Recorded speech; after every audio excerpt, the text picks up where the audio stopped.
పేద ప్రజలకు పరిచేటువంటి చరిత్ర ఈ ప్రాంతంలో కమ్యూనిస్ట్ ఉద్యమానికి ఉన్నది. ఇవాళ చాలా మంది అధికారంలోకి చెందినటువంటి నాయకులు మేము 3 సెంట్లు ఇస్తాం, మేము 2 సెంట్లు ఇస్తాం, మేము 36 లక్షల మందికి ఇళ్ల పట్టాలు ఇచ్చేసాం అని చెబుతున్నారు. అంటే పేదవాడి సొంత ఇంటి గల సాకారం అవుతుంది అంటే దానికి కమ్యూనిస్టులు సాగించేటువంటి పోరాటాలు, భూ పోరాటాలు, త్యాగాలే, రక్తాక్షరం చిందిన రక్తాక్షరాలే దానికి కారణమని చెప్తున్నాం. కనగల్ల భూ పోరాటం కానీ, ప్రతాపురం భూ పోరాటం కానీ, తల్లపల్లి జమీందారుకు వ్యతిరేకంగా 3500 ఎకరాలను పొందడంలో కమ్యూనిస్టు పార్టీ రక్తం చిందించింది, అమలుని త్యాగం చేసింది. ఇటువంటి చరిత్ర మీ పార్టీలకు ఉందా అని చెప్పి అడుగుతున్నా. ఓట్ల కోసం, ఓట్లు దండుకోవడానికి పేదవాడికి ఇస్తామని చెప్తారు. వచ్చిందా? రిజిస్ట్రేషన్ అయినాయా?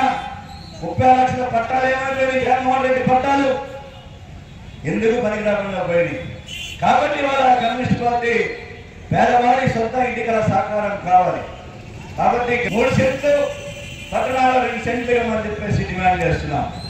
దానికే శతజయంత్యోత్సవాల సందర్భంగా 100వ సంవత్సరంలో గడిపెట్టినటువంటి సందర్భంగా జనవరి మాసంలో పెద్ద ఎత్తున ఎన్టీఆర్ జిల్లాలో